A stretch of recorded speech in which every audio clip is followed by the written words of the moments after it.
el libro de los Hechos, capítulo 16, nos narra una historia fabulosa, tremenda, milagrosa. Cuando Pablo y Silas estaban en Filipos, Hechos capítulo 16, ellos iban en el versículo 16 a la oración, que se reunían fuera de la ciudad, y había una adivina inspirada por el diablo, por un espíritu pitón, un espíritu de adivinación. Y Pablo se volvió a ella en el versículo 18 y le dijo al espíritu: te mando en el nombre de Jesucristo que salgas de ella. Y salió en aquella misma hora. Ellos predicando el evangelio, orando, reprendiendo demonios. Y dice que al ver los dueños de esta muchacha, los que la manejaban, que se había ido la esperanza de su ganancia, porque sacaban dinero con esta muchacha adivinando con un espíritu de pitón. Dice que soliviantaron al pueblo, movieron al pueblo contra Pablo y contra Silas. Versículo 22, se agolpó el pueblo contra ellos y los magistrados, rasgándoles la ropa, ordenaron azotarles con varas. Imagínense ustedes lo que es dar azotes con vara. ¡Fua! ¡Fua! ¡Fua! Azotándoles con vara. Después de haberle azotado mucho, no sabemos por cuánto tiempo los azotaron, porque había una costumbre, creo que entre los judíos, de no llegar a 40 azotes menos uno, 39 azotes, pero estos azotes probablemente eran sin número. Versículo 23, después de haberle azotado mucho, los echaron en la cárcel, mandando al carcelero que los guardase con seguridad, el cual, recibido este mandato, los metió en el calabozo de más adentro y les aseguró los pies en el cepo. Dice la otra versión que les sujetó los pies en el cepo. Pero a medianoche, orando, Pablo y Silas cantaban himnos a Dios y los presos los oían. ¿Las cosas andaban bien? No, no andaban bien. Las cosas no andaban bien. ¿Pero qué hicieron ellos? Orando y cantando. No estaban quejándose. Mira, nosotros que predicando el evangelio, y Silas diciéndole a Pablo: pero ¿y por qué tú reprendiste a ese demonio? Le hubiera dejado ese demonio a esa muchacha. Mira ahora dónde estamos. Eso te faltó entendimiento, sabiduría. Tú no tuviste discernimiento, culpándose el uno al otro. No, pero que yo tuve que hacerlo porque esa muchacha tenía ya tanto tiempo siguiéndonos y hablando, y ahí poniéndose ellos el uno contra el otro, que es lo que generalmente pasa, buscando culpables. Ellos estaban orando y cantando himnos a Dios. Ellos estaban en el pozo de más adentro. Habría que estudiar si más adentro implica en una dirección horizontal profunda o más adentro hacia abajo. Lo que sí, que estaban profundo por allá, estaban lejos. Sin embargo, estaban orando y cantando tan duro, yo no sé si desafinado como algunos de nosotros, pero orando y cantando tan duro que los presos los oían. Ellos lo estaban oyendo. Y estos hombres estaban ya con una golpiza de varas, probablemente sus cuerpos ensangrentados, probablemente con la ropa pegada a una sangre seca, con dolor. Estaban en un momento difícil. Sin embargo, en ese momento estaban orando y cantando himnos a Dios, y los presos los oían. Versículo 26 es un versículo clave. Entonces sobrevino de repente. Hermanos, estos de repente de Dios, uno no sabe cuándo es que van a ocurrir. Uno no sabe, uno está alabando al Señor, uno está orando, uno está ayunando, uno está en la presencia, y en un momento, en un de repente, algo ocurre. El cielo se abre, viene a la presencia de Dios, Dios envía a sus ángeles, mueve una piedra, tira lo que fuera. En un momento dado, un de repente ocurre cuando estamos haciendo lo que tenemos que hacer. Sin embargo, el pueblo de Dios, el pueblo de Israel, en el desierto, lo que hizo fue que se quejó y murmuró y volvió al desierto y ahí sucumbió. Una vez yo prediqué sobre dos herramientas poderosas: oración y alabanza, que Dios ha puesto en nuestras manos, hermanos. Sin embargo, a veces por el afán, el diario vivir, la vida corriendo tan aprisa, todo, uno como que se deja absorber de los quehaceres, de los afanes, de los trabajos, de los estudios, de todas las cosas. Uno se deja absorber y uno como que pierde el norte, uno pierde el sentido, uno pierde la vista, como dice el libro de Colosenses, que pongamos la mirada en el cielo, que pongamos la mirada en las cosas celestiales, que pongamos la mirada en las cosas que son eternas, en lo que no se ve. No pongamos nuestra mirada en lo que se ve. Dice el versículo 26: entonces sobrevino de repente, se produjo allí un gran terremoto. Fíjense que no dice ni siquiera un terremoto, sino un gran terremoto. La otra versión dice un terremoto tan fuerte que los cimientos de la cárcel se sacudían. ¿Se imaginan ustedes este lugar con un terremoto y esto moviéndose de aquí para allá y de allá para acá? El temor, el terror que esto causaría a todos esos presos que estaban ahí, y a los carceleros, a los guardias, a todo el que estaba por ahí alrededor. Sobrevino de repente un gran terremoto, de tal manera que los cimientos de la cárcel se sacudieron. Y al instante se abrieron todas las puertas y las cadenas de todos se soltaron. No solamente los de Pablo y Silas, las cadenas de Pablo y Silas, sino los de todos.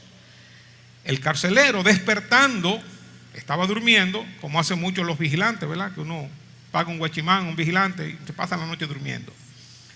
Despertando el carcelero y viendo abiertas las puertas de la cárcel, la pena era muerte. Sacó la espada y se iba a matar. O sea, ya no me queda otra cosa, pensando que los presos habían huido.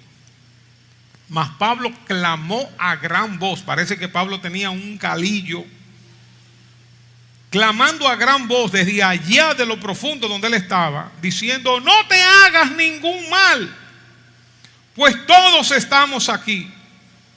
Yo no sé cómo Pablo supo eso, si fue por fe que lo dijo, si fue que Dios le dio el discernimiento, la revelación, si fue que los vio, yo no sé.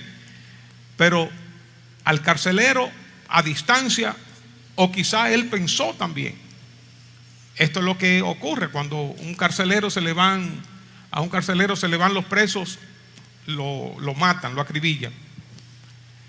Y dice entonces que el carcelero, pidiendo luz, o sea que parece que había medio penumbras ahí, pidiendo luz, se precipitó adentro, fue rápido y temblando se postró a los pies de Pablo y de Silas, y sacándolo les dijo: señores, ¿qué debo hacer para ser salvo? ¿Qué debo hacer para ser salvo? Este hombre obviamente había oído del evangelio, había escuchado a Pablo, a Silas hablando, había oído las oraciones de ellos, había oído las canciones de ellos. ¿Puede uno conectar bíblicamente, hermenéuticamente, en un estudio de la Biblia? ¿Puede uno conectar la oración y la alabanza con lo que aconteció después?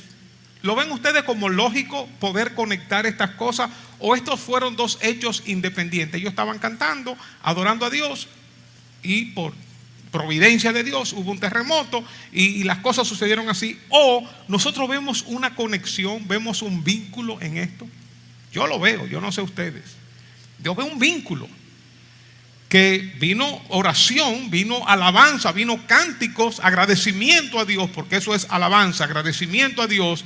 Y vino juntamente con esto un terremoto, y vino ahora un hombre que está pidiendo luz para ser salvo, que está pidiendo cómo puedo ser salvo. Y esa misma noche se salvó él y toda su casa, se bautizaron, y hubo una manifestación del Señor. Una iglesia se plantó ahí en Filipos, una de las iglesias que tuvo más cercanía al corazón del apóstol Pablo.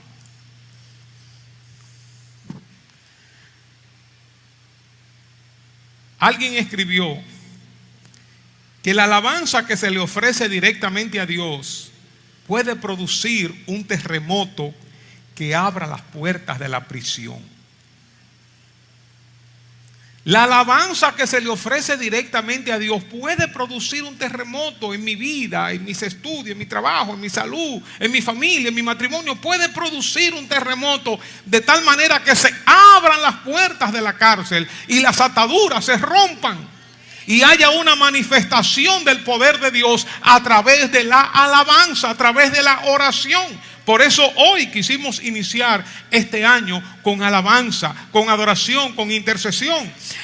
Padre, gracias. En las buenas, en las malas, iniciando un nuevo año, damos una ofrenda a Dios, una ofrenda de alabanza, una ofrenda de fruto de los labios que confiesan tu nombre, que exaltan tu nombre, porque declaramos que tú eres bueno. Porque bueno eres tú, Señor, y para siempre es tu misericordia, Señor.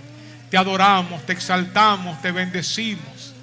Amén, en el nombre de Jesús. Amén. Amén. Pueden sentarse, hermanos. Ustedes también pueden sentarse. Segunda de Crónicas, capítulo 20. El rey Josafat, esto lo hemos visto tantas veces. El rey Josafat estaba asediado por varios ejércitos enemigos que venían contra él. La mayoría conocemos la historia. Segunda de Crónicas, capítulo 20. Y lo que es natural, cuando vinieron a él a darle aviso, a decirle: mira, están rodeándote, hay una gran multitud que viene contra ti. Lo más natural, versículo 3, dice que entonces él tuvo temor. Eso es natural cuando nosotros tenemos grandes desafíos, cuando hay situaciones difíciles. El temor puede venir a nuestros corazones. La inseguridad, ¿qué va a pasar? No sabemos el futuro.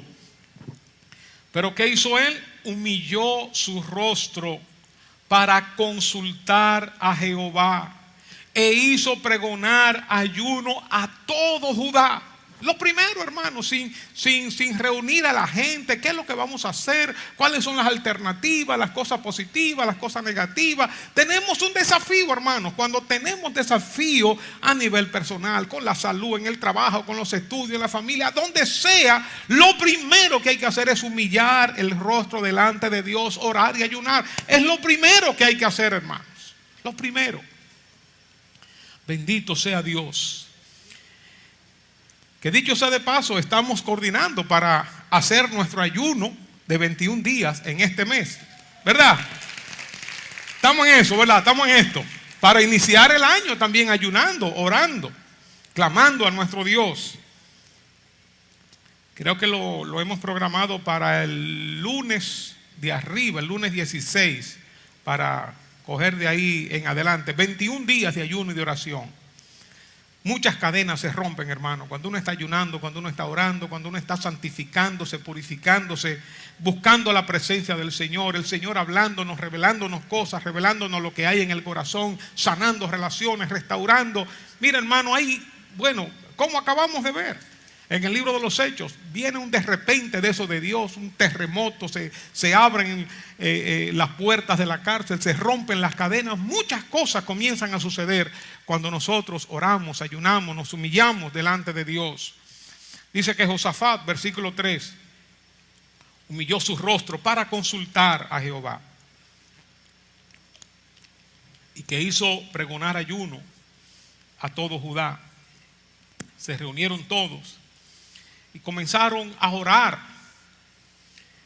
Dice el versículo 4 que se reunieron los de Judá para pedir socorro a Jehová, y también de todas las ciudades de Judá vinieron a pedir ayuda a Jehová. Qué lindo esto, hermano. Cuando en medio de un problema, de una dificultad, de una situación que uno no sabe qué hacer, uno humillarse, uno ponerse de rodillas, clamar a Dios, humillarse delante de Dios, pedir: Señor, ayúdanos, ayúdanos, Señor. socórrenos. Y dijo Jehová Dios de nuestros padres, ¿no eres tú Dios en los cielos y tienes dominio? ¿No está en tu mano tal fuerza? Reconociendo el poderío de Dios. Dice el versículo 12, saltando ya la oración: oh Dios nuestro, no lo juzgarás tú, porque en nosotros no hay fuerza contra tan grande multitud que viene contra nosotros.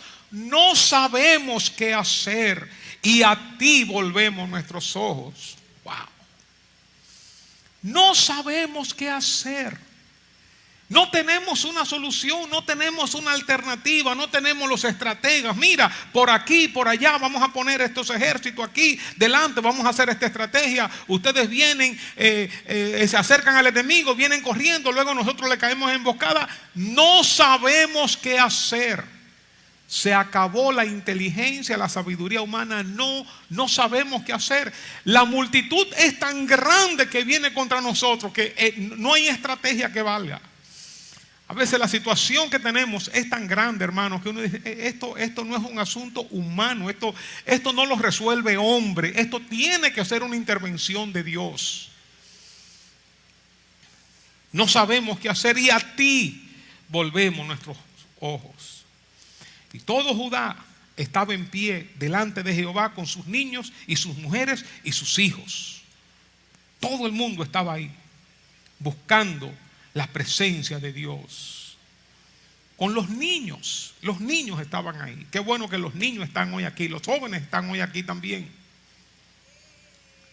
Sean muchos, sean pocos, pero aquí están, gloria a Dios. En este primer culto de alabanza y adoración, una ofrenda a Dios. Y vino allí una palabra profética. Dios se manifestó ahí. Y dijo: oigan, Judá todo Judá, y vosotros moradores de Jerusalén, y tú, rey Josafat, Jehová les dice así: no teman ni se amedrenten delante de esta multitud tan grande, porque no es vuestra la guerra, sino de Dios. Aleluya, dilo conmigo: porque no es nuestra la guerra, sino de Dios. Otra vez, dilo conmigo: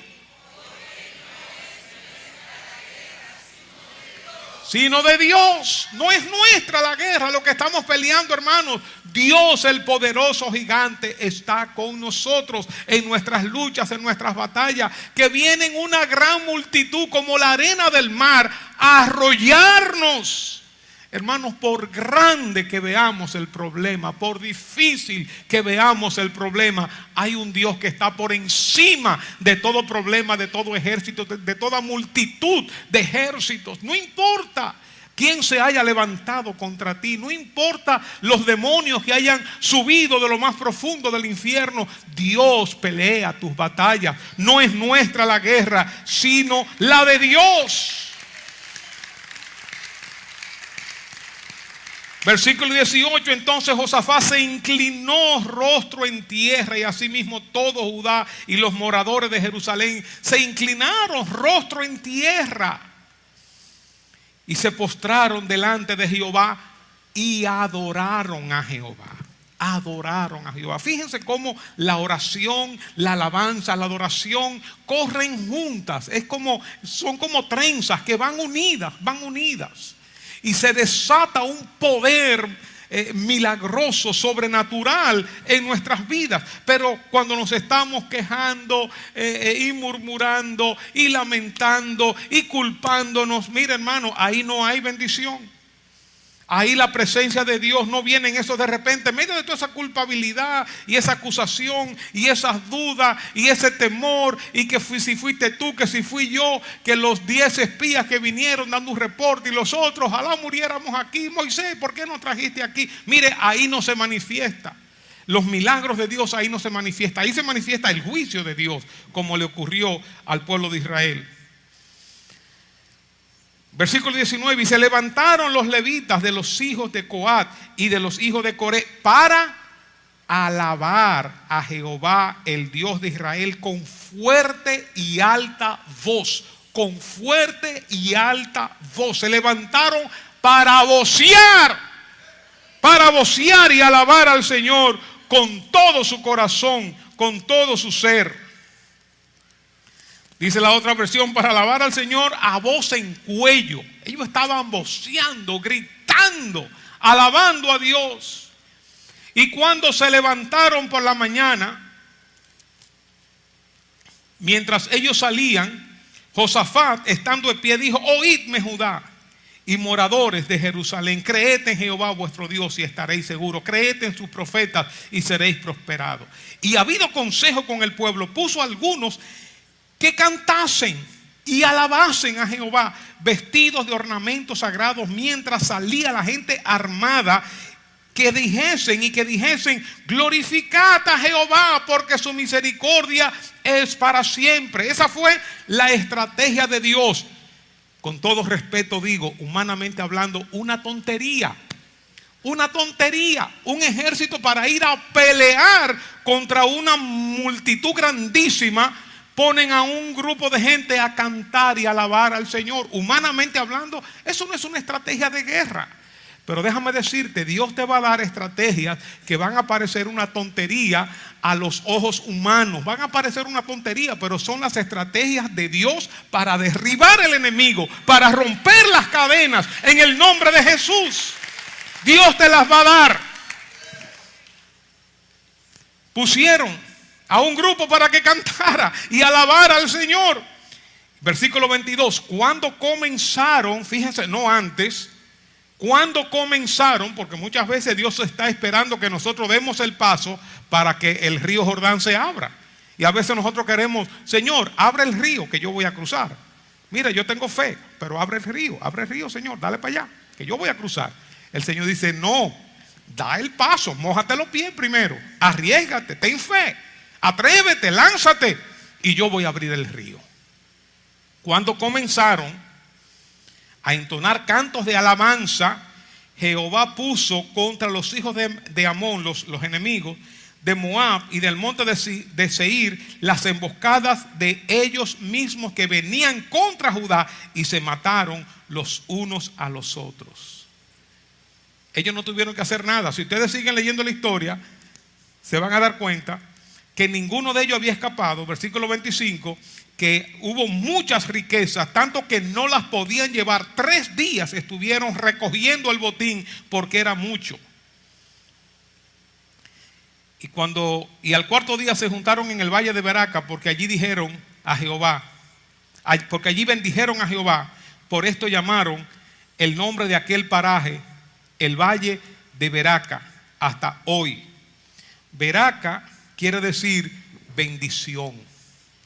Este año es el año de Beraca para ti.